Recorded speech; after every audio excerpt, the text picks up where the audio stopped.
అరాజకీయమే రాజకీయమైనప్పుడు అధికారమే అంతిమ లక్ష్యం అవుతుంది. భూమిపై మోహం భూతమై వెంటాడుతున్నప్పుడు ప్రభుత్వ ప్రాపకమే పరమావధి అవుతుంది. ఇప్పుడు అదే జరుగుతుంది. నగర శివార్ల నుంచి గెలిచిన ఒక బీఆర్ఎస్ ఎమ్మెల్యేకు ఇప్పుడు గెలిపించిన ప్రజల కన్నా, వారి అభిమతం కన్నా, టికెట్ ఇచ్చిన పార్టీ కన్నా, రాజకీయ నిబద్ధత కన్నా భూదందానే ప్రధానమైపోయింది. ఏళ్లుగా చెరబెట్టిన వందల ఎకరాల భూమిని పూర్తిగా చేజిక్కించుకోవాలంటే సర్కారీ పార్టీలో చేరటమే సరళ మార్గమైంది.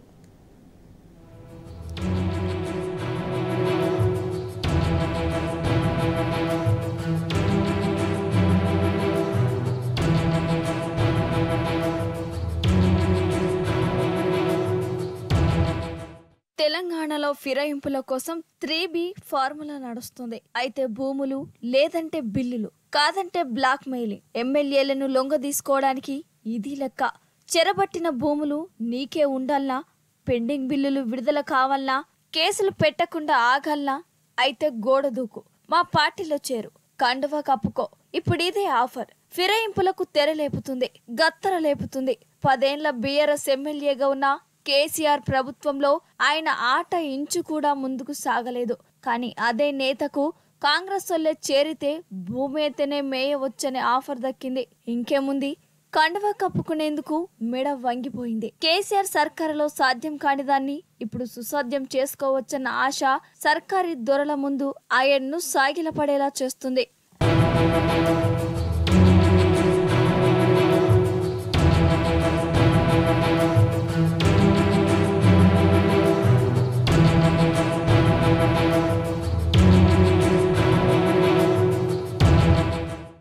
శంషాబాద్ మండలం సుల్తానాపల్లిలో 75 మంది రైతులు దశాబ్దాలుగా సాగు చేసుకుంటున్న దాదాపు 200 ఎకరాలకు పైగా భూములు ఒక మాజీ ఎంపీ తన వంటూ డాక్యుమెంట్లు చూపారు. ఉమ్మడి రాష్ట్రంలోనే ఈ వివాదం న్యాయస్థానానికి వెళ్ళింది.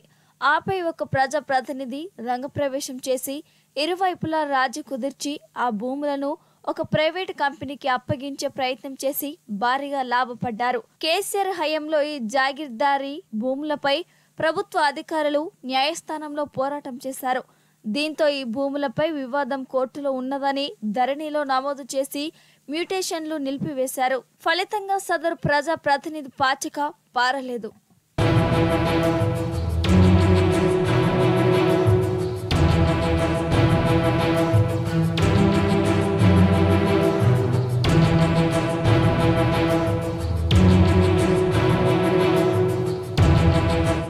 శంషాబాద్లో జాతీయ రహదారిని ఆనుకుని సర్వే నెంబర్ 220 నుంచి 230 వరకు సుమారు 181 ఎకరాల హెచ్ఎండిఏ భూములు ఉన్నాయి. దీనిపై కన్నేసిన సదరు ప్రజా ప్రతినిధి అల్లుడు కొందరిని రంగంలోకి దింపి ఆ భూములను కొట్టేసేందుకు విశ్వ ప్రయత్నం చేశారు. కానీ కేసీఆర్ ప్రభుత్వం సుప్రీంకోర్టుకు వెళ్లి ఆ భూములు హెచ్ఎండిఏకి చెందినవేనని తీర్పు వచ్చే వరకు పోరాడింది. కబ్జాదారులు ఎవరైనా సరే ఉపేక్షించకుండా హెచ్ఎండిఏ అధికారులు అందులోని అక్రమ నిర్మాణాలన్నింటినీ నేలమట్టం చేసి సుమారు 1000 కోట్ల రూపాయలు విలువైన భూముల్ని ప్రభుత్వపరం చేశారు. అటు శంషాబాద్ మండలం సయ్యద్గూడ చిన్న గోల్కొండ పంచాయతీ సర్వే నెంబర్ 24లో 200 ఎకరాలు, పెద్ద గోల్కొండ పరిధిలో సర్వే నెంబర్ 114 నుంచి 176 వరకు 185 ఎకరాలు, ఇలా మొత్తం 385 ఎకరాల అసైన్డ్ భూములు ఉన్నాయి. దీనిపై కన్నేసిన సదరు ప్రజా ప్రతినిధి రైతులను బెదిరించి తోచినంత ముట్టజెప్పి నిబంధనలకు విరుద్ధంగా ప్రభుత్వ భూమిని రిజిస్ట్రేషన్ చేసుకుని రెవెన్యూ రికార్డులను మార్చేందుకు ప్రయత్నించారు. కానీ కేసీఆర్ ప్రభుత్వం ఆ అక్రమాలను అడ్డుకుంది. రిజిస్ట్రేషన్లను నిలిపివేసింది. మ్యూటేషన్లను కాకుండా కట్టడి చేసింది.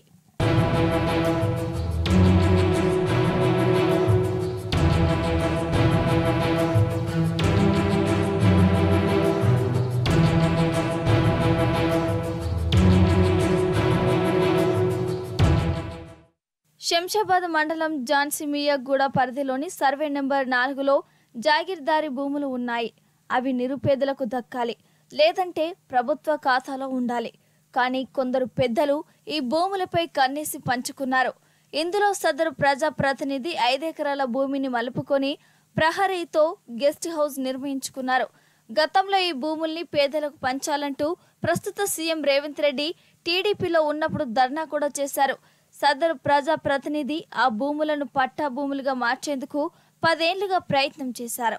కేసీఆర్ ప్రభుత్వ హయాంలో ఎక్కే గడప దిగే గడప అన్నట్లుగా వెంపలరాడారు. కానీ ఆయన పాచిక పారలేదు. అటు గొల్లపల్లి బహదూర్గూడ పరిధిలోని అసైన్డ్ భూములతో పాటు ఎయిర్పోర్టు కాలనీలో హెచ్ఎండిఏకి చెందిన 13 ఎకరాల పైన సదరు ప్రజా ప్రతినిధి ఆయన అల్లుడు కన్నేసి స్వాధీనం చేసుకునేందుకు నానా తంటాలు పడ్డారు. కానీ కేసీఆర్ ప్రభుత్వ హయాంలో ఎప్పటికప్పుడు అధికారులు ఆ ప్రయత్నాలను తిప్పికొట్టారు. సర్కార్ రికార్డులో ఎక్కడా ప్రభుత్వ భూములను పట్టాలుగా మార్చే చిన్న అవకాశాన్ని కూడా ఇవ్వలేదు.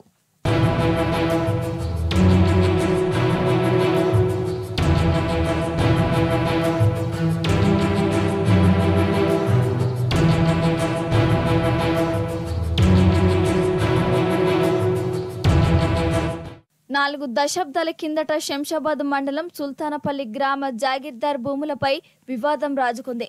200 ఎకరాలకు పైగా ఉన్న ఆ భూముల్లో 75 నాగళ్ల కింద రైతులు సాగు చేసుకునేవారు. ఆ భూములను జాగీర్దార్ల నుంచి తాము కొనుగోలు చేశామంటూ మాజీ ఎంపీ తులసీరాం భూముల స్వాధీనానికి తీవ్ర ప్రయత్నాలు చేశారు.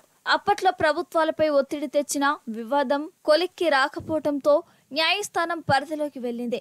అనంతరం 2008 తర్వాత వివాదం మరో మలుపు తిరిగింది. ఇందులోకి కొత్తగా ప్రజా ప్రతినిధి రంగప్రవేశం చేశారు. ప్రైవేటు కంపెనీకి ఆ భూములను కట్టబెట్టేందుకు ప్రయత్నాలు మొదలు పెట్టారు.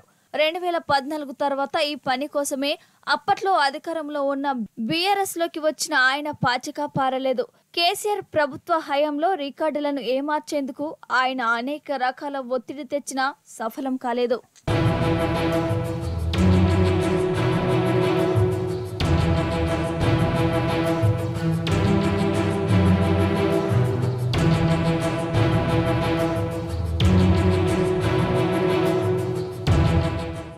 సదరు ప్రజా ప్రతినిధి 10 ఏళ్ల పాటు నియోజకవర్గంలోని ప్రభుత్వ అసైన్డ్ భూములపై కన్నేయటం, ఆయన అల్లుడు రంగంలోకి దిగి కార్యాలు చక్కబెట్టడం పరిపాటిగా మారింది. హెచ్ఎండిఏ భూములపై అనేక మార్లు కన్నేసి తప్పుడు డాక్యుమెంట్లతో వాటిని స్వాధీనం చేసుకునేందుకు విశ్వ ప్రయత్నం చేశారు. పలు చోట్ల అసైన్డ్ రైతులను బెదిరించి అడ్డికి పావుసేరులా కొనుగోలు చేసి ప్రభుత్వ రికార్డులో పట్టా మార్చేందుకు రెవెన్యూ అధికారులపై తీవ్ర స్థాయిలో ఒత్తిడి తెచ్చిన సందర్భాలు ఉన్నాయి. సదరు ప్రజా ప్రతినిధి అప్పట్లో ప్రభుత్వ పెద్దలను కలిసినా ఆయన కన్నేసిన వందలాది ఎకరాల భూములకు సంబంధించి రికార్డుల్లో మార్పు జరగలేదు. కేసీఆర్ ప్రభుత్వ అండతో అధికారులు న్యాయ పోరాటం చేశారు. సుప్రీంకోర్టు వరకు వెళ్లి పలు కేసుల్లో ప్రభుత్వం విజయం సాధించారు. వేల కోట్ల రూపాయల భూముల్ని తిరిగి స్వాధీనం చేసుకున్న దాఖలాలు ఉన్నాయి.